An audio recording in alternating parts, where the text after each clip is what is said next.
ಅಮಾನವೀಯವಾದಂತಹ ಸುದ್ದಿ ಇದು. ಬೆಂಗಳೂರು ಶಾಲೆಯಲ್ಲಿ ನಡೆದಂತಹ ಒಂದು ಘಟನೆ ಇದು. ಇಂತಹ ಘಟನೆ ಪದೇ ಪದೇ ಮರುಕಳಿಸ್ತಾನೆ ಇದೆ. ಕಳೆದ ಕೆಲವು ದಿನಗಳ ಹಿಂದಷ್ಟೇ ಇಂಥದ್ದೇ ಒಂದು ಘಟನೆ ನಮ್ಮ ಕಣ್ಣು ಮುಂದೆ ಬಂದಿತ್ತು. ಅದಕ್ಕೆ ಸಾಕಷ್ಟು ವಿರೋಧ ವ್ಯಕ್ತವಾಗಿತ್ತು. ಈಗ ಕೋಲಾರದ ಘಟನೆ ಮಾಸೋ ಮುನ್ನವೇ ಮತ್ತೊಂದು ಕರ್ಮಕಾಂಡ ಬಯಲಾಗಿದೆ. ಆಂಧ್ರಳ್ಳಿ ಸರ್ಕಾರಿ ಶಾಲೆಯಲ್ಲಿ ನಡೆದಿರುವಂತಹ ಅಮಾನವೀಯ ಘಟನೆ ಇದು. ಮಕ್ಕಳಿಂದ ಪುಟ್ಟ ಮಕ್ಕಳಿಂದ ಟಾಯ್ಲೆಟ್ ಕ್ಲೀನಿಂಗ್ ಮಾಡಿಸಿದ್ದಾರೆ. ಆಂಧ್ರಳ್ಳಿ ಸರ್ಕಾರಿ ಶಾಲೆಯಲ್ಲಿ ಇಂಥದ್ದೊಂದು ಅಮಾನವೀಯ ಘಟನೆ ನಡೆದಿದೆ. ಒಂದು ಘಟನೆ ಮಾಸೋ ಮುನ್ನವೇ ಮತ್ತೊಂದು ಘಟನೆ ಬೆಂಗಳೂರಿನಲ್ಲೇ ನಡೆದಿರುವಂತಹ ಘಟನೆ ಇದು. ಆಂಧ್ರಳ್ಳಿ ಸರ್ಕಾರಿ ಶಾಲೆಯಲ್ಲಿ ಮಕ್ಕಳಿಂದ ಟಾಯ್ಲೆಟ್ ಕ್ಲೀನ್ ಮಾಡಿಸಿದ್ದಾರೆ. ವಿದ್ಯೆ ಕಲಿಯೋದಕ್ಕೆ ಅಂತ ಬಂದಂತಹ ಮಕ್ಕಳಿಂದ ಶೌಚಾಲಯ ಕ್ಲೀನಿಂಗ್ ಮಾಡಿಸಿದ್ದಾರೆ. ಶಿಕ್ಷಕರ ವಿರುದ್ಧ ಇದೀಗ ಬಹಳ ದೊಡ್ಡ ಆಕ್ರೋಶ ವ್ಯಕ್ತವಾಗ್ತಾ ಇದೆ. ಮಕ್ಕಳ ಕೈಯಲ್ಲಿ ಟಾಯ್ಲೆಟ್ ಕ್ಲೀನ್ ಮಾಡಿಸಿದ್ದಾರೆ ಅಂತ ಪೋಷಕರು ಶಿಕ್ಷಕರ ವಿರುದ್ಧ ಆಕ್ರೋಶವನ್ನ ವ್ಯಕ್ತಪಡಿಸಿದ್ದಾರೆ. ಶಾಲೆ ಮುಂದೆ ಜಮಾಯಿಸಿ ಪ್ರತಿಭಟನೆ ನಡೆಸಿದ್ರು ಪೋಷಕರು. ಅದರಲ್ಲಿ ಮುಖ್ಯ ಶಿಕ್ಷಕಿಯನ್ನ ಅಮಾನತುಗೊಳಿಸಲೇಬೇಕು ಅಂತ ಪೋಷಕರು ಪಟ್ಟು ಹಿಡಿದಿದ್ದಾರೆ. ದೃಶ್ಯದಲ್ಲಿ ನೋಡ್ತಾ ಇದ್ದೀರಿ ಎಂತಹ ಅಮಾನವೀಯ ಘಟನೆ. ಚಿಕ್ಕ ಮಕ್ಕಳು ಆ ಮಕ್ಕಳ ಕೈಯಿಂದಲೇ ಶೌಚಾಲಯ ಕ್ಲೀನಿಂಗ್ ಮಾಡಿಸ್ತಾ ಇದ್ದಾರೆ. ಎಂತಹ ಅಮಾನವೀಯ ಘಟನೆ. ಕಳೆದ ವಾರ ಅಷ್ಟೇ ಕೋಲಾರದ ಮೊರಾರ್ಜಿ ವಸತಿ ಶಾಲೆಯಲ್ಲಿ ಶೌಚಗುಂಡಿಗೆ ಮಕ್ಕಳನ್ನ ಇಳಿಸಿ ಯಾವ ರೀತಿಯಲ್ಲಿ ಕ್ಲೀನಿಂಗ್ ಮಾಡಿಸ್ತಾ ಇದ್ರು ಅನ್ನೋದರ ಕುರಿತಾಗಿ ಏಷ್ಯಾನೆಟ್ ಸುವರ್ಣ ನ್ಯೂಸ್ ಸುದ್ದಿಯನ್ನ ಪ್ರಸಾರ ಮಾಡಿತು. ಇದರ ಬೆನ್ನಲ್ಲಿ ಈಗ ಬೆಂಗಳೂರಿನ ಆಂಧ್ರಹಳ್ಳಿಯಲ್ಲಿ ಇಂಥದ್ದೇ ಮತ್ತೊಂದು ಘಟನೆ ನಡೆದಿದೆ. ಚಿಕ್ಕ ಮಕ್ಕಳು, ಸರ್ಕಾರಿ ಪ್ರಾಥಮಿಕ ಶಾಲೆಯ ಮಕ್ಕಳು ಶೌಚಾಲಯವನ್ನ ಕ್ಲೀನ್ ಮಾಡ್ತಾ ಇದ್ದಾರೆ. ಟಾಯ್ಲೆಟ್ ಕ್ಲೀನಿಂಗ್ ಮಾಡ್ತಾ ಇರುವಂತಹ ದೃಶ್ಯ ಒಂದು ಕಡೆ ನೋಡ್ತಾ ಇದ್ದೀರಿ. ಮತ್ತೊಂದು ಕಡೆ ಆಕ್ರೋಶಗೊಂಡಂತಹ ಪೋಷಕರು ಪ್ರೊಟೆಸ್ಟ್ ಅನ್ನ ಮಾಡ್ತಾ ಇದ್ದಾರೆ. ಈ ಕೆಲಸ ಯಾರು ಮಾಡಿಸಿದಾರೋ ಮುಖ್ಯ ಶಿಕ್ಷಕಿ ಅವರನ್ನ ಅಮಾನತು ಮಾಡಲೇಬೇಕು ಅಂತ ಪ್ರತಿಭಟಿಸಿದ್ದಾರೆ ಪೋಷಕರು. ಶಾಲೆಯ ಮುಂದೆ ಜಮಾಯಿಸಿ ಪೋಷಕರು ಪ್ರತಿಭಟನೆಯನ್ನ ಮಾಡ್ತಾ ಇದ್ದಾರೆ. ಅಧಿಕಾರಿಗಳು ಕೂಡ ಈ ಸಂದರ್ಭದಲ್ಲಿ ದೌಡಾಯಿಸ್ತಾರೆ ಸ್ಥಳಕ್ಕೆ. ಶಾಲಾ ಮುಖ್ಯ ಶಿಕ್ಷಕಿ ಲಕ್ಷ್ಮೀ ದೇವಮ್ಮ ಅಮಾನತಿಗೆ ಶಿಫಾರಸು ಮಾಡ್ತಾರೆ. ಅಮಾನತ್ ಆಗ್ಲೇಬೇಕು ಅಂತ ಬಿಇಒ ಆಂಜಿನಪ್ಪ ಶಿಫಾರಸು ಮಾಡಿದ್ದಾರೆ. ದೃಶ್ಯದಲ್ಲಿ ನೋಡ್ತಾ ಇದ್ದೀವಿ ಎರಡು ದೃಶ್ಯ. ಆಂಧ್ರಹಳ್ಳಿಯ ಸರ್ಕಾರಿ ಶಾಲೆಯಲ್ಲಿ ಚಿಕ್ಕ ಮಕ್ಕಳಿಂದ ಟಾಯ್ಲೆಟ್ ಅನ್ನ ಕ್ಲೀನ್ ಮಾಡಿಸ್ತಾ ಇದ್ದಾರೆ. ನಿಜಕ್ಕೂ ಕೂಡ ನಾಚಿಕೆಗೇಡಿನ ಸಂಗತಿ ಇದು. ಇಂಥ ಘಟನೆಯ ವಿರುದ್ಧ ಒಂದು ಕಠಿಣ ಕ್ರಮ ಆಗ್ಲೇಬೇಕು. ಯಾಕಂದ್ರೆ ಬಹಳಷ್ಟು ಶಾಲೆಗಳಲ್ಲಿ ಈ ತರ ನಡೀತಾ ಇರಬಹುದು. ಒಂದು ಘಟನೆ ಬೆಳಕಿಗೆ ಬರ್ತಾ ಇದ್ದ ಹಾಗೆ ಅದರ ಬೆನ್ನಲ್ಲೇ ಸಾಕಷ್ಟು ಇಂಥದ್ದೇ ಘಟನೆಗಳೀಗ ಬೆಳಕಿಗೆ ಬರ್ತಾ ಇದೆ. ಸರ್ಕಾರಿ ಶಾಲೆ ಅಂದಾಕ್ಷಣ ಅಲ್ಲಿಗೆ ಬರುವಂತಹ ಮಕ್ಕಳ ಕೈಯಲ್ಲಿ ಏನು ಬೇಕಾದ್ರೂ ಮಾಡಿಸ್ಬೋದು ನಾವು ಅನ್ನುವಂತಹ ಮನಸ್ಥಿತಿ ಬೇಡ. ಪೋಷಕರು ಕೂಡ ಇದರ ಬಗ್ಗೆ ಆಕ್ರೋಶ ವ್ಯಕ್ತಪಡಿಸಿದ್ದಾರೆ, ಬೇಸರಗೊಂಡಿದ್ದಾರೆ. ನಮ್ಮ ಮಕ್ಕಳ ಕೈಯಲ್ಲಿ ನಾವು ಮನೇಲೆ ಮಾಡಿಸಲ್ಲ, ಇದೇನಿದು ಶಾಲೆಯಲ್ಲಿ ಈ ರೀತಿಯಾದಂತಹ ಕೆಲಸ ಮಾಡಿಸ್ತಿದ್ದಾರೆ ನಮ್ಮ ಮಕ್ಕಳ ಕೈಯಲ್ಲಿ ಅಂತ. ಅದು ಕೂಡ ಟಾಯ್ಲೆಟ್ ಕ್ಲೀನ್ ಮಾಡಿಸೋದು. ಸರ್ಕಾರಿ ಶಾಲೆ ಅಂದಾಗ ಶಾಲೆಯ ಪ್ರಾಂಗಣ ಚೆನ್ನಾಗಿರಬೇಕು, ಸ್ವಚ್ಛವಾಗಿರಬೇಕು ಅಂತ ಮಕ್ಕಳ ಕೈಯಲ್ಲಿ ಸ್ವಚ್ಛತೆ ಬಗ್ಗೆ ಅರಿವು ಮೂಡಿಸೋದು ಬೇರೆ, ಆದ್ರೆ ಅವ್ರ ಕೈಯಲ್ಲಿ ಟಾಯ್ಲೆಟ್ ಕ್ಲೀನ್ ಮಾಡಿಸೋದೇ ಬೇರೆ. ಇದು ಪೋಷಕರು ಹೇಳ್ತಾ ಇರೋದು. ತುಂಬಾ ಜಾಸ್ತಿ ಆಗಿದೆ ಮೇಡಮ್ ಅವ್ರದ್ದು. ನಾವು ಈ ಶಾಲೆಯ ಹಳೆ ವಿದ್ಯಾರ್ಥಿಗಳು ಕೂಡ ನಾವಿದ್ದಾಗ ಈ ಮರಗಳು ಇರ್ಬೋದು ಎಲ್ಲ ನಾವು ಬೋರ್ಗಳಿಂದ ನೀರುಗಳು ಹೊತ್ಕೊಂಡ್ಬಂದು ಮರಗಳನ್ನ ಬೆಳೆಸ್ತವ್ರು. ನಾವಿದ್ದಾಗ ಶಾಲೆ ಹೆಂಗಿತ್ತು ಅಂದ್ರೆ ಇಲ್ಲಿ ಪ್ರೇಯರ್ ಮಾಡಿ ಗುರುಕುಲ ಸೂಪರ್ ಆಗಿತ್ತು. ಈ ಅಮ್ಮ ಇವರೆಲ್ಲ ಬಂದ್ಬಿಟ್ಟು ಇವತ್ತು ಸೊಂಪಿನ ಮುಚ್ಚಲ ಸರಿ ಇಲ್ಲ, ಯಾರನ್ನ ಮಕ್ಕಳು ಬಿದ್ರು ಹೋದ್ರು ಯಾರು ಜವಾಬ್ದಾರಲ್ಲ.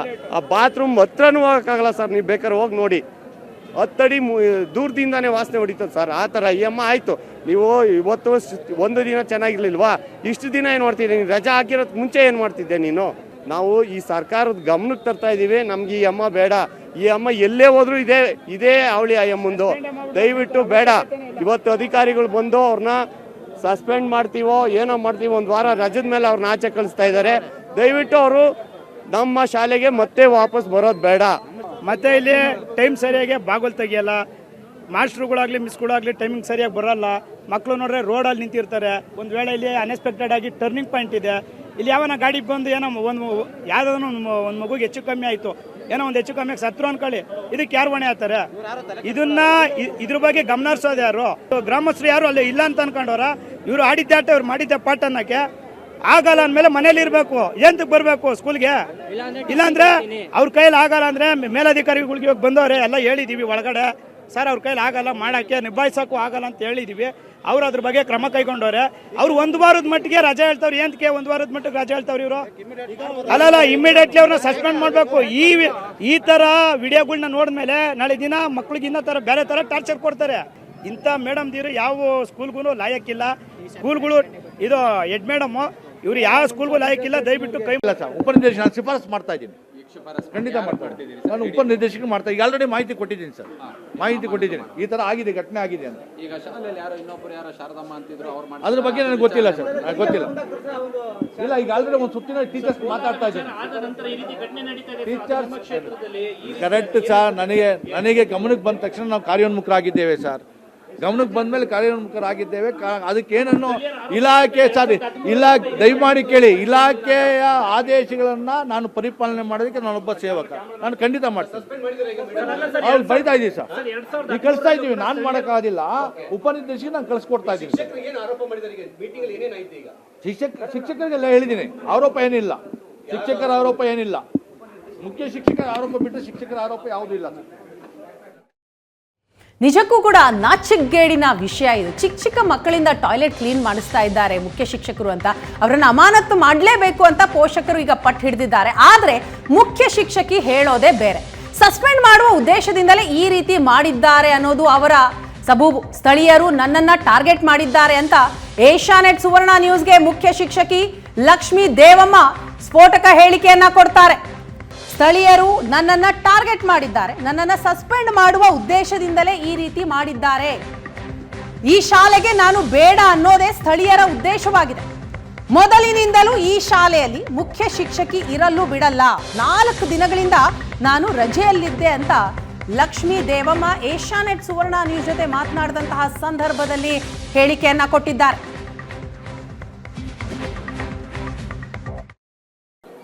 ಶಾಲೆಯಲ್ಲಿ ವಿದ್ಯಾರ್ಥಿಗಳನ್ನು ಶೌಚಾಲಯ ಕ್ಲೀನ್ ಮಾಡಿಸಿದ್ರು ಅನ್ನುವಂಥ ಕಾರಣಕ್ಕೋಸ್ಕರ ಅಂದ್ರಹಳ್ಳಿ ಶಾಲೆಯಲ್ಲಿ ಇವತ್ತು ಅಹಿತಕರ ಘಟನೆಗಳು ನಡೀತು. ಈ ಒಂದು ಕಾರಣಕ್ಕೋಸ್ಕರ ಅಹಿತಕರ ಘಟನೆಗಳು ನಡೀಬಾರ್ದು ಅನ್ನುವಂಥ ಕಾರಣಕ್ಕೋಸ್ಕರ BO ಕರೆದು ಮೀಟಿಂಗ್ ಕೂಡ ಮಾಡಿದ್ರು. ಇದರ ಬಗ್ಗೆ ಮಾತನಾಡೋದಕ್ಕೆ ಸದ್ಯಕ್ಕೆ ಈ ಒಂದು ಶಾಲೆಯ ಮುಖ್ಯ ಶಿಕ್ಷಕಿಯಾಗಿರುವಂಥ ಲಕ್ಷ್ಮೀ ದೇವಮ್ಮನವರು ನಮ್ಮ ಜೊತೆಗಿದ್ದಾರೆ.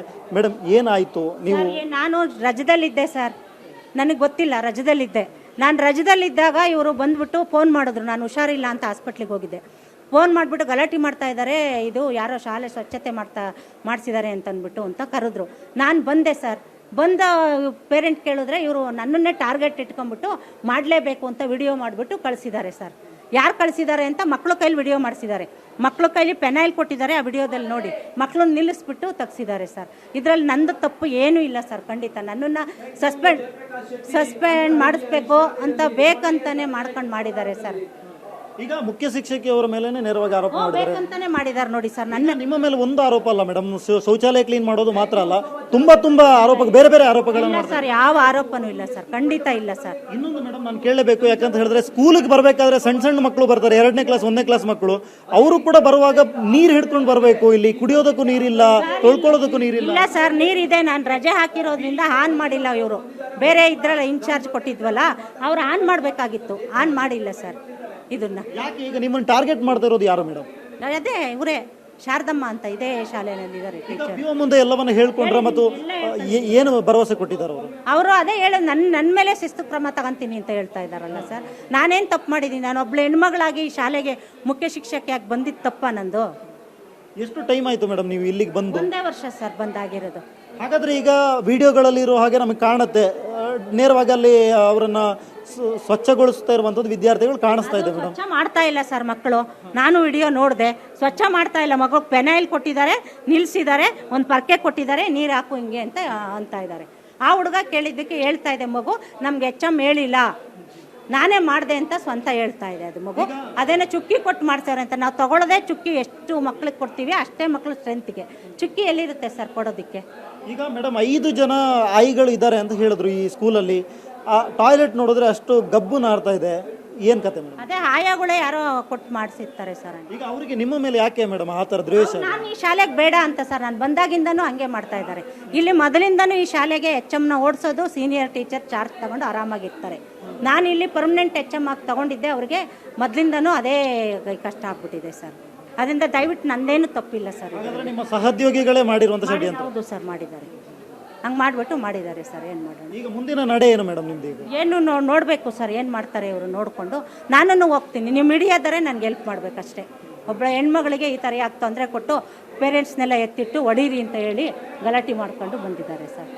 ಹಾಗಾದ್ರೆ ನೀವು ಒಂದು 3-4 ದಿನಗಳಿಂದ ಬರಲಿಲ್ಲ ಸ್ಕೂಲಿಗೆ? ಬಂದಿರಲಿಲ್ಲ ಸರ್ ಸ್ಕೂಲ್ಗೆ, ರಜದಲ್ಲಿದ್ದೆ ನಾನು.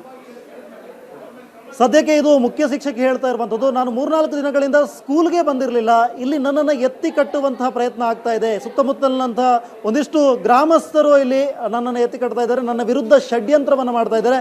ಇದರ ವಿರುದ್ಧ ನಾನು ಮೇಲ್ಮನವಿಯನ್ನು ಸಲ್ಲಿಸ್ತೀನಿ, ನಾನು ಕೂಡ ಇದರ ಬಗ್ಗೆ ಫೈಟ್ ಮಾಡ್ತೀನಿ ಅನ್ನುವಂಥ ಮಾತುಗಳನ್ನು ಮುಖ್ಯ ಶಿಕ್ಷಕಿ ಹೇಳ್ತಾ ಇರುವಂಥದ್ದು. ಕ್ಯಾಮರಾಮ್ಯಾನ್ ಎನೋಸ್ ಜೊತೆ ಸ್ವಸ್ತಿಕ್ ಕನ್ಯಾಡಿ, ಏಷ್ಯಾನೆಟ್ ಸುವರ್ಣ ನ್ಯೂಸ್. ಮುಖ್ಯ ಶಿಕ್ಷಕಿ ಮಾತು ಕೇಳ್ತಾ ಇದ್ರೇನೆ ಗೊತ್ತಾಗತ್ತೆ ಶಾಲೆಯ ಒಳಗಿನ ವ್ಯವಸ್ಥೆಯೇ ಅಲ್ಲಿ ಹದಗೆಟ್ಟಿದೆ ಅಂತ. ಮೊದಲು ಅದು ಸರಿಯಾಗಬೇಕು, ಇಲ್ಲ ಅಂದ್ರೆ ಮಕ್ಕಳು ಪರದಾಡಬೇಕಾದಂತ ಪರಿಸ್ಥಿತಿ ಬರುತ್ತೆ. ಇನ್ನು ಈ ಶಾಲೆಗೆ ವಿಪಕ್ಷ ನಾಯಕ ಆರ್ ಅಶೋಕ್ ಭೇಟಿ ನೀಡ್ತಾರೆ. ಆರ್ ಅಶೋಕ್ ಜೊತೆ ಶಾಸಕ ಎಸ್.ಟಿ. ಸೋಮಶೇಖರ್ ಕೂಡ ಭೇಟಿ ನೀಡ್ತಾರೆ. ಘಟನೆ ಬಗ್ಗೆ ಸಂಪೂರ್ಣ ಮಾಹಿತಿಯನ್ನ ಪಡ್ಕೊಂಡಿದ್ದಾರೆ ವಿಪಕ್ಷ ನಾಯಕ ಆರ್ ಅಶೋಕ್. ಕೋಲಾರ ಘಟನೆ ಮಾಸೋ ಮುನ್ನವೇ ಈ ಘಟನೆ ನಡೆದಿದೆ. ರಾಜ್ಯದಲ್ಲಿ ಸರ್ಕಾರ ಏನ್ ನಿದ್ದೆ ಮಾಡ್ತಾ ಇದೆಯಾ? ನಾವು ಮೊನ್ನೆನೂ ಕೂಡ ಸದನದಲ್ಲಿ ಇದನ್ನ ಮಾತಾಡಿದೀವಿ. ಈಗ ನೋಡಿದ್ರೆ ಮತ್ತೊಂದು ಇಂಥದ್ದೇ ಘಟನೆ ಬೆಳಕಿಗೆ ಬಂದಿದೆ. ರಾಜ್ಯ ಸರ್ಕಾರ ಕಾನೂನು ಸುವ್ಯವಸ್ಥೆ ಮಾಡ್ತಾ ಇಲ್ವಾ? ಹಾಗಾದ್ರೆ ಯಾರಿಗೂ ಕೂಡ ಭಯ ಅನ್ನೋದೇ ಇಲ್ವಾ ಅಂತ ಸರ್ಕಾರದ ವಿರುದ್ಧ ವಿಪಕ್ಷ ನಾಯಕ ಆರ್ ಅಶೋಕ್ ಕಿಡಿಕಾರಿದ್ದಾರೆ. ಈ ಘಟನೆ ಒಂದು ಅಮಾನವೀಯ ಘಟನೆ ಅಂತ ಹೇಳಿದ್ದಾರೆ. ಘಟನೆ ಬಗ್ಗೆ ಸಂಪೂರ್ಣವಾದಂತಹ ಮಾಹಿತಿಯನ್ನ ಪಡೆದ್ರು ಆರ್ ಅಶೋಕ್. ಆಂಧ್ರಳ್ಳಿ ಸರ್ಕಾರಿ ಶಾಲೆಗೆ ಭೇಟಿ ನೀಡಿರುವಂತಹ ದೃಶ್ಯವನ್ನ ನೀವು ನೋಡ್ತಾ ಇದ್ದೀರಿ. ಪರಿಶೀಲನೆಯನ್ನ ನಡೆಸಿದ್ರು. ಅಲ್ಲಿ ಶಾಲೆಯ ಒಳಗಡೆಯ ವ್ಯವಸ್ಥೆ ಹೇಗಿದೆ, ಏನಾಯ್ತು, ಏನು ಮಕ್ಕಳ ಕೈಲಿ ಇಂಥ ಕೆಲಸ ಮಾಡಿಸಿದ್ದು ಯಾರು, ಇದೆಲ್ಲದರ ಬಗ್ಗೆಯೂ ಒಂದಷ್ಟು ಮಾಹಿತಿಯನ್ನ ಪಡೆದ್ರು. ಇಡೀ ಶಾಲೆಯನ್ನ ಪರಿಶೀಲನೆ ನಡೆಸಿದ್ರು. ಅಲ್ಲಿ ಪೋಷಕರು ಕೂಡ ಹೇಳ್ತಾ ಇದ್ರು, ಅಲ್ಲಿರುವಂತಹ ಟಾಯ್ಲೆಟ್ ಹತ್ರ ಎಲ್ಲೂ ಹೋಗೋದಲ್ಲ, ಅಷ್ಟು ಗಬ್ಬು ನಾರ್ತಾ ಇದೆ ಅಂತ ಟಾಯ್ಲೆಟ್ ಅನ್ನ ಈ ಮಕ್ಕಳ ಕೈಯಲ್ಲಿ ಕ್ಲೀನ್ ಮಾಡಿಸಿದ್ದಾರೆ ಅಂತ. ಆಯಗಳಿದ್ದಾರೆ ವೀಣಾ, ಆದ್ರೂ ಸಹ ಆಯಗ ಮಾಡಬೇಕಾದಂತಹ ಕೆಲಸವನ್ನ ಇಷ್ಟು ಚಿಕ್ಕ ಚಿಕ್ಕ ಮಕ್ಕಳ ಕೈಯಲ್ಲಿ ಯಾಕೆ ಮಾಡಿಸ್ತಾ ಇದ್ದಾರೆ? ಇವ್ರಿಗೆಲ್ಲ ಹೆಂಗಾಗಿದೆ ಅಂದ್ರೆ, ಸರ್ಕಾರಿ ಶಾಲೆಗೆ ಬರೋ ಮಕ್ಕಳು ಅಂದ್ರೆ ಅವ್ರ ಕೈಲಿ ಏನ್ ಬೇಕಾದ್ರೂ ಕೆಲಸ ಮಾಡಿಸ್ಬೋದು ಅಂತ. ಅಲ್ಲ, ಆಯಗಳು ಮಾಡೋ ಕೆಲಸ ಮಕ್ಕಳು ಮಾಡ್ತಾ ಇದ್ದಾರೆ ಅಂತಂದ್ರೆ ಆಯಗಳು ಏನ್ ಮಾಡ್ತಾ ಇದ್ದಾರೆ ಅನ್ನುವಂತಹ ಪ್ರಶ್ನೆ ಸಹಜ. ವಿಷಯದಲ್ಲಿ ನೋಡ್ತಾ ಇದೀವಿ, ಒಂದು ಕಡೆ ಆರ್ ಅಶೋಕ್ ವಿಪಕ್ಷ ನಾಯಕರು ಈ ಘಟನೆ ಬೆಳಕಿಗೆ ಬರ್ತಾ ಇದ್ದ ಹಾಗೆ ಏಷ್ಯಾನೆಟ್ ಸುವರ್ಣ ನ್ಯೂಸ್ ವರದಿಯನ್ನ ಬಿತ್ತರಿಸ್ತಾ ಇದ್ದ ಹಾಗೇನೆ ಅಶೋಕ್ ಅವರು ಭೇಟಿಯನ್ನ ಕೊಡ್ತಾರೆ, ಪರಿಶೀಲನೆಯನ್ನ ಮಾಡ್ತಾರೆ. ವಿದ್ಯಾರ್ಥಿಗಳ ಜೊತೆಯೂ ಕೂಡ ಮಾತನಾಡಿದ್ದಾರೆ. ಪೋಷಕರು ಒಂದ್ ಕಡೆ ಹೊರಗಡೆ ಪ್ರತಿಭಟಿಸ್ತಾ ಇದ್ದಾರೆ ಮುಖ್ಯ ಶಿಕ್ಷಕಿಯ ವಿರುದ್ಧ. ಸೊ ಅವರ ಅಳಲ್ ಏನು ಅನ್ನೋದನ್ನು ಕೂಡ ಕೇಳಿದ್ದಾರೆ. ಸೊ ಏನ್ ಹೇಳಿದ್ರು ಆರ್ ಅಶೋಕ್ ನೋಡಿ.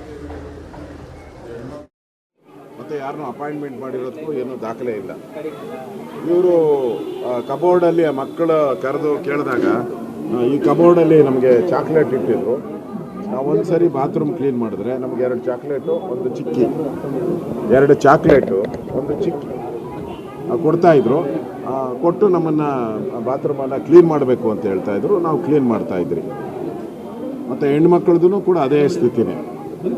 ಹೆಡ್ ಮಾಸ್ಟ್ರು ಅವ್ರು ಹೇಳಿದ ಪ್ರಕಾರ ಹೆಡ್ ಮಾಸ್ಟ್ರು ಬಂದು ಕ್ಲಾಸ್ಗೆ ಬರೋರಂತೆ, ಇವತ್ತು ಯಾರು ಕ್ಲೀನ್ ಮಾಡ್ತೀರಾ ಅಂತ ಕೇಳೋರಂತೆ. ನಾವೇ ಮಾಡಲ್ಲ ಅಂದರೆ ನೀವೇ ಅಲ್ಲನ್ರಿ ಅಲ್ಲಿ ಬಾತ್ರೂಮ್ಗೆ ಹೋಗೋರು ಯಾರು, ಶೌಚಾಲಯ ಉಪಯೋಗ ಮಾಡೋರು ಯಾರು, ನೀವೇ ತಾನೇ ಅಲ್ಲಿ ಯೂರಿನಲ್ಲಿ ಪಾಸ್ ಮಾಡೋರು, ಎಲ್ಲ ನೀವೇ ತಾನೇ ಮಾಡೋದು, ನೀವೇ ಮಾಡಬೇಕು ಅಂತೇಳಿ ಡಿಮ್ಯಾಂಡ್ ಮಾಡಿ ಅವರನ್ನು ಇಬ್ಬರನ್ನ ಸೆಲೆಕ್ಟ್ ಮಾಡಿ ಇಬ್ಬರನ್ನ ಕಳಿಸೋರಂತೆ. ಅದಾದಮೇಲೆ ಅವ್ರಿಗೆ ಒಂದು ಚಾಕ್ಲೇಟು ಚಿಕ್ಕಿ ಕೊಟ್ಟು ಕಳಿಸೋರು. ಇಷ್ಟು ವರ್ಷಾಗಿ ನಾನು ನೋಡಿದೆ, ನೀವು ನೋಡಿದ್ದೀರಾ ಆ ಬಾತ್ರೂಮ್ ಎಷ್ಟು ವರ್ಷಾಗಿದೆ. ಮತ್ತು ಆ ಹುಡುಗನ ಪ್ರಾಥಮಿಕ ಶಾಲೆಯಲ್ಲಿ ವರದಿಯಾಗಿದೆ ಮಕ್ಕಳ ಕೈಯಲ್ಲಿ ಶೌಚಾಲಯ ಕ್ಲೀನ್ ಮಾಡ್ತಾ ಇರೋದ್ರ ಬಗ್ಗೆನೂ ಕೂಡ. ಮೊನ್ನೆ ಕೋಲಾರದಲ್ಲಿ ಮಾಲೂರಲ್ಲೂ ಕೂಡ ಆಗಿದೆ. ಈ ಥರದ್ದೆಲ್ಲ ಘಟನೆಗಳು ಪ್ರಜಾಪ್ರಭುತ್ವಕ್ಕೆ ವಿರುದ್ಧವಾದಂಥ ಘಟನೆಗಳು ಆಗಿರೋದು ನಿಮ್ಮ ಕಾಲದಲ್ಲೇ. ಅಂದ್ರಳ್ಳಿ ಅದನ್ನು ಹೇಳಿದೆ, ಅಂದ್ರಳ್ಳಿಯಲ್ಲಿ ಯಶವಂತಪುರ, ಯಶವಂತಪುರ ವಿಧಾನಸಭಾ ಕ್ಷೇತ್ರ ಸರ್ಕಾರಿ ಪ್ರಾಥಮಿಕ ಶಾಲೆ ಅಲ್ಲಿ ಇವೆಲ್ಲ ತರ್ಸ್ಕೊತೀನಿ. ಇಂಥ ಒಂದು ಘಟನೆಗಳು ನಡೆದಾಗ ಇವೆಲ್ಲ ಪ್ರಜಾಪ್ರಭುತ್ವಕ್ಕೆ ಕಳಂಕ ಬರುವಂಥವು. ಸಂವಿಧಾನಕ್ಕೆ, ಡಾಕ್ಟರ್ ಅಂಬೇಡ್ಕರ್ ಅವರ ಸಂವಿಧಾನಕ್ಕೆ ಅಗೌರವ ಮಾಡ್ತಕ್ಕಂಥದ್ದು. ಇಷ್ಟೆಲ್ಲ ಉಳುಕಿಟ್ಕೊಂಡು ಇವತ್ತು ದೇಶವ್ಯಾಪಿ ಪ್ರತಿಭಟನೆ ಮಾಡುವಂಥದ್ದು ನಿಮ್ಗೆ ಯಾವ ನೈತಿಕ ಅಧಿಕಾರ ಇದೆ, ನೈತಿಕತೆ ಇದೆ ನಿಮ್ಗೆ?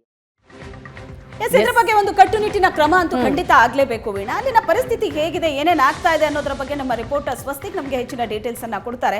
ಘಟನೆ ನಡೆದಂತಹ ಸ್ಥಳದಿಂದಲೇ, ಆ ಶಾಲೆಯಿಂದಲೇ ನಮ್ಮ ಜೊತೆ ನೇರ ಸಂಪರ್ಕದಲ್ಲಿದ್ದಾರೆ. ಸ್ವಸ್ತಿಕ್, ಇದು ಮೊದಲನೇ ಬಾರಿ ನಡೆದಿರುವಂತಹ ಘಟನೆ ಅಂತೂ ಖಂಡಿತ ಅಲ್ಲ. ಈ ಹಿಂದೆನೂ ಕೂಡ ಮಕ್ಕಳ ಕೈಲಿ ಇಂತಹ ಕೆಲಸ ಮಾಡಿಸಿರ್ತಾರೆ. ಈಗೇನೋ ಆ ವಿಡಿಯೋ ರಿವೀಲ್ ಆಗಿದೆ ಅಷ್ಟೇ.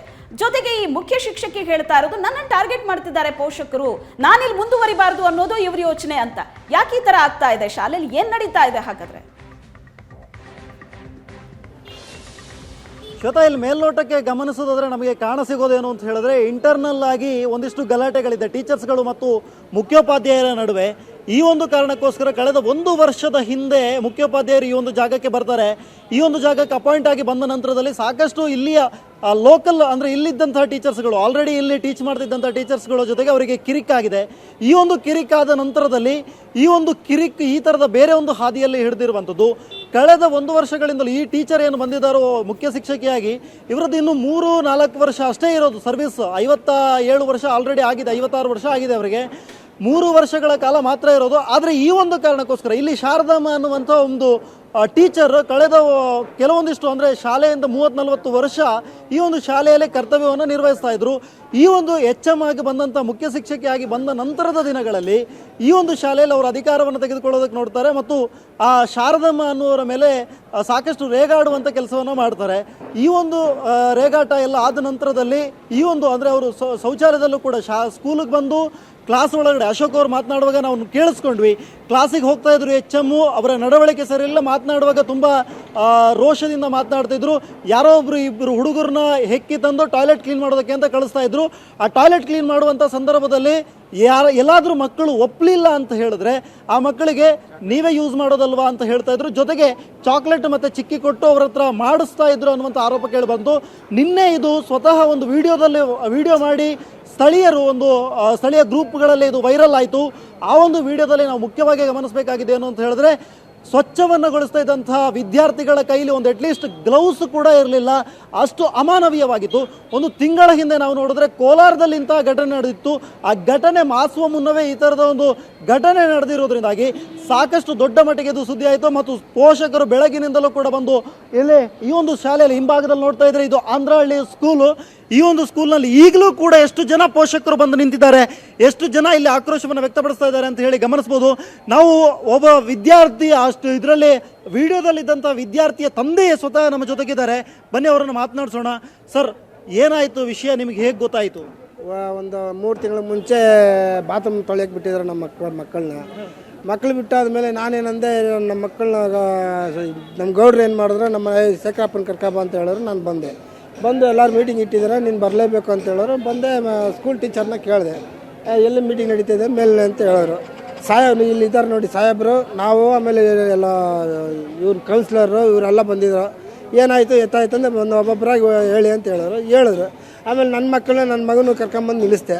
ಅಮ್ಮ ನೀನೇ ಹೇಳು ಏನೇನು ಮಾಡಿಸ್ತಾರೆ ಅಂತ ನಾನು ಆ ಮಗಳ ಕೈಗೆ ಹೇಳಿಸ್ದೆ. ಆಯಿತು, ನಾವು ಇದೆಲ್ಲ ರೆಡಿ ಮಾಡಿಬಿಟ್ಟು ನಾವು ಇವ್ರನ್ನ ಸ್ಕೂಲ್ ಬಿಟ್ಟು ಆಚೆ ಓಡಿಸ್ತೀವಿ, ನಮ್ಮ ಬೇರೆ HM ಕರ್ಕೊಂಬಂದು ಬಿಡ್ತೀವಿ ಅಂತ ಹೇಳಿದ್ರು. ನೋಡ್ರೆ ಆಯಿತು ಏನೋ ಬಿಟ್ಟು ಹೋಗಿದ್ದಾರೆ ಅನ್ಕೊಂಡು ನೋಡಿದ್ರೆ ಇವತ್ತು ನನ್ನ ಮಗಳು ಒಂದು ಇವತ್ತು ಮೀಟಿಂಗ್ ಇದೆ, ನೀವು ಬರ್ರಿ ಅಂತ ಹೇಳಿದ್ರು. ನಾನು ಬಂದು ನೋಡಿದ್ರೆ ಈ ಥರ ವಿಷಯ ಅಂತ ಗೊತ್ತಾಯಿತು. ಈಗ ಎಷ್ಟು ಟೈಮಿಂದ ಆಗ್ತಾ ಇದೆ ಇದು ಬೆಳಗಿಂದನೇ ನಡೀತಾ ಇದೆ. ಈಗ ಟಾಯ್ಲೆಟ್ ಕ್ಲೀನ್ ಮಾಡಿಸುವಂಥ ವಿಚಾರ ಎಷ್ಟು ಟೈಮಿಂದ ಆಯಿತು ನಿಮಗೆ? ಯಾವಾಗಿಂದ ನಿಮ್ಮ ಮಕ್ಕಳು ದೂರ ಹೇಳ್ತಾ ಇದ್ದಾರೆ? 2 ತಿಂಗಳಿಂದ 2-3 ತಿಂಗಳಿಂದ ಮೇಲೆ ನಡೀತಾ ಇದೆ. 6 ತಿಂಗಳಿಂದ ನಡೀತಾ ಇದೆ. ಈ ಹಿಂದೆ ಇರಲಿಲ್ಲ, ಈ ಕಂಪ್ಲೇಂಟ್ ಎಲ್ಲ ಬರಲಿಲ್ಲ. ಈಗ ಏನು ಓಕೆ, ಅದು ಇನ್ನೊಬ್ರು ಮೇಡಮ್ HOD ಬಂದಿದ್ರು. ಅವ್ರು ನಾವು ಡಿಪಾರ್ಟ್ ಮಾಡ್ತೀವಿ ಅಂತ ಹೇಳಿದರು. ಡಿಪಾರ್ಟ್ ಮಾಡ್ತೀನಿ ಅಂತ ಹೇಳಿದ್ಮೇಲೆ ಇನ್ನೂ ಯಾರು ಇದು ಮಾಡಿಲ್ಲ. ತಿರ್ಗಿ ಹಿಂಗೆ ಇದೇ ಥರ ನಡೀತಾ ಇದ್ರೆ ನನ್ನ ಮಕ್ಕಳು ಸ್ಕೂಲ್ನ ಕರ್ಕೊಂಬಂದು ಬಿಡೋದು, ಏನು ಕೇಳಿ ಓದಕ್ಕಂತ ಬಿಡೋದು. ಅವ್ರ ಕೈಲಿ ಆಗಲ್ಲ ಅಂದ್ರೆ ನಮ್ಮನ್ನ ಹೇಳಿ ನಾವು ಬಂದು ಕ್ಲೀನ್ ಮಾಡಿಬಿಟ್ಟೋಯ್ತು. ಯಾಕಂದ್ರೆ ನಮ್ಮ ಶಾಲೆ ನಮ್ಮ ಹುಡುಗರು ಓದೋ ಜಾಗ ನಾವು ಮಾಡಿಬಿಟ್ಟೋಯ್ತು. ಮಕ್ಕಳು ಯಾಕೆ ಮಾಡ್ಸಕ್ಕೆ ಹೇಳ್ಬೇಕು? ಸದ್ಯಕ್ಕೆ ಶ್ವೇತಾ, ಇದು ಹೇಳ್ತಾ ಇರೋದು ಏನು ಅಂತ ಹೇಳಿದ್ರೆ, ನಾವು ಬೇಕಾದ್ರೆ ಬಂದು ಕ್ಲೀನ್ ಮಾಡ್ತೀವಿ, ನಮ್ಮ ಮಕ್ಕಳ ಹತ್ರ ಯಾಕೆ ಕ್ಲೀನ್ ಮಾಡಿಸೋದಕ್ಕೆ ಹೇಳ್ತೀರಿ? ನಾವು ಮಕ್ಕಳು ಉದ್ಧಾರ ಆಗಲಿ ಅಂತ ಶಾಲೆ ಕಳಿಸೋದು, ಸರ್ಕಾರಿ ಶಾಲೆಗಳಿಗೆ ಕಳಿಸುವಂಥದ್ದು. ಆದರೆ ಈ ಥರ ಮಾಡ್ತಾ ಇದ್ದಾರೆ ಅಂತ ಹೇಳ್ತಾ ಇದ್ದಾರೆ ಪೋಷಕರು. ಅಲ್ಲ ಸ್ವಸ್ತಿಕ್ ಅವರ ಅಂದ್ರೆ ಟೀಚರ್ಸ್ ಅವರ ಮಕ್ಕಳನ್ನ ಈ ರೀತಿ ಕೆಲಸ ಮಾಡಿಸ್ತಾರ? ಖಂಡಿತವಾಗ್ಲೂ ಇಲ್ಲ. ನಿಜಕ್ಕೂ ಯಾರು ತಪ್ಪಿತಸ್ಥರಿದ್ದಾರೋ ಅವರ ವಿರುದ್ಧ ಆಕ್ಷನ್ ಆಗಲೇಬೇಕು. ಥ್ಯಾಂಕ್ ಯು ಸೋ ಮಚ್ ತಮ್ಮೆಲ್ಲ ಮಾಹಿತಿಗಾಗಿ.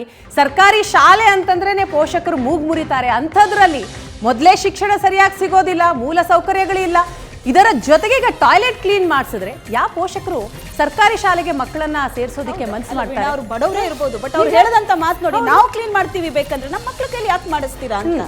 ನಿಜ ಅದು. ಎಸ್, ಆಕ್ಷನ್ ಆಗ್ಲೇಬೇಕು. ನಾವು ಕೂಡ ಒತ್ತಾಯವನ್ನ ಮಾಡ್ತಾ ಇದ್ದೀವಿ.